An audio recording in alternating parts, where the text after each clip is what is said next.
जय हिंद दोस्तों।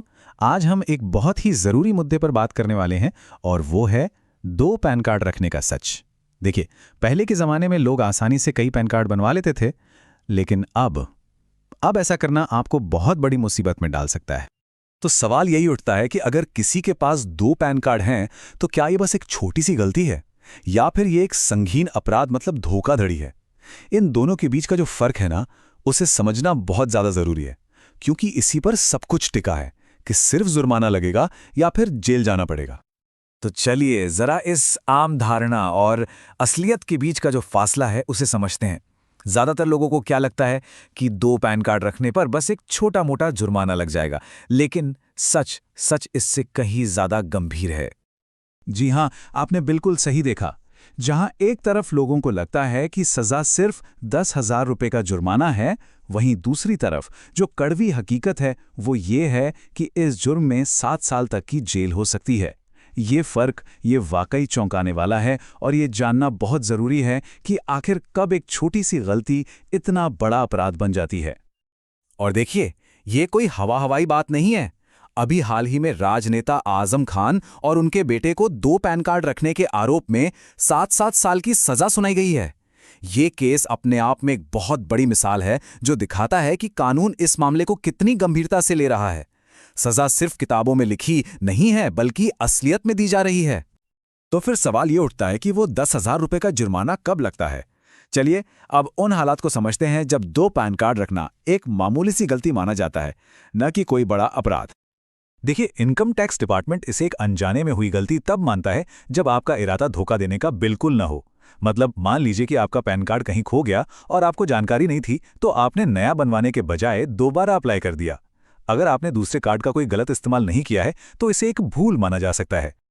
यहाँ कुछ जरूरी बातें हैं जो ये तय करती हैं कि ये एक मामूली गलती है या नहीं। जैसे आपका पुराना कार्ड सच में खो गया था, आपने अनजाने में दूसरा बनवाया और आप लेन देन के लिए दोनों में से सिर्फ एक ही कार्ड का इस्तेमाल कर रहे हैं। मतलब आपकी नियत टैक्स चोरी या धोखाधड़ी की नहीं थी। और सबसे जरूरी बात, दोनों कार्ड पर आपका नाम, पिता का नाम और जन्मतिथि सब कुछ बिल्कुल एक जैसा होना चाहिए। तो ऐसी सिचुएशन में जब यह साबित हो जाता है कि आपकी मंशा गलत नहीं थी, तो आप पर ज्यादा से ज्यादा 10,000 रुपये का जुर्माना लगाया जा सकता है। आपको एक पैन कार्ड सरेंडर करना होगा और जुर्माना भरने के बाद मामला वहीं रफा दफा हो जाएगा। लेकिन अब बात करते हैं उस गंभीर स्थिति की जब यही गलती एक बहुत बड़ा अपराध बन जाती है और आपको 7 साल के लिए जेल तक भेज सकती है। यह तब होता है जब आपकी नियत में खोट हो। ये धोखाधड़ी का रास्ता कुछ इस तरह का होता है। आप जानबूझकर दूसरा पैन कार्ड बनवाते हैं, उसमें अपनी जन्मतिथि या नाम जैसी जानकारी जानबूझकर बदल देते हैं और फिर दोनों कार्ड का इस्तेमाल अलग अलग जगहों पर अलग अलग मकसद से करते हैं, जैसे कि टैक्स चोरी करना या फिर अपनी असली उम्र को छिपाना। अधिकारी धोखाधड़ी के इन्हीं संकेतों को पकड़ते हैं। अगर आपके दोनों पैन कार्ड पर जन्मतिथि अलग है या पिता का नाम या सिग्नेचर अलग है, तो ये एक साफ संकेत है कि आपने जानबूझकर ये सब किया है। आजम खान वाले केस में भी तो यही हुआ था। उन्होंने उम्र छिपाने के लिए अलग जन्मतिथि वाले पैन कार्ड का इस्तेमाल किया था। इस मामले की गंभीरता आप इन धाराओं से समझ सकते हैं। ये सिर्फ एक टैक्स का मामला नहीं रह जाता। आप पर इंडियन पीनल कोड की धारा 420 यानी चीटिंग, 467 और 468 यानी जालसाजी और 120 बी यानी आपराधिक साजिश के तहत मुकदमा चलता है, जिसमें सजा बहुत ही गंभीर होती है। तो अब सवाल यह है कि इस बड़ी मुसीबत से आखिर बचा कैसे जाए। देखिए, आज के डिजिटल जमाने में सावधान रहना पहले से कहीं ज्यादा जरूरी हो गया है। अब पैन कार्ड को आधार से लिंक करना जरूरी है और इसने सच कहूं तो पूरा गेम ही बदल दिया है। आधार के डेटाबेस की वजह से अब किसी भी व्यक्ति के लिए दूसरा पैन कार्ड बनवाना लगभग नामुमकिन है, और अगर आप कोशिश करते भी हैं तो आप तुरंत पकड़ में आ जाएंगे और ये आपके खिलाफ एक बहुत मजबूत सबूत बन जाएगा।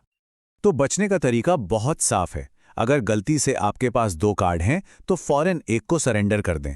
अगर कार्ड खो जाए तो उसी नंबर का रीप्रिंट करवाएं, नया अप्लाई बिल्कुल न करें।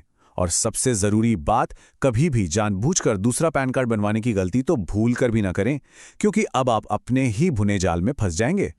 तो अंत में खुद से ये सवाल जरूर पूछिए, क्या आपका रिकॉर्ड साफ है? इस जानकारी को हल्के में बिल्कुल मत लीजिए और पक्का कीजिए कि आप कानून का पालन कर रहे हैं। ऐसी ही जानकारी के लिए सब्सक्राइब कीजिए ऑल कैन स्टडी को। Thank you. चलिए नेक्स्ट वीडियो पर मिलते हैं।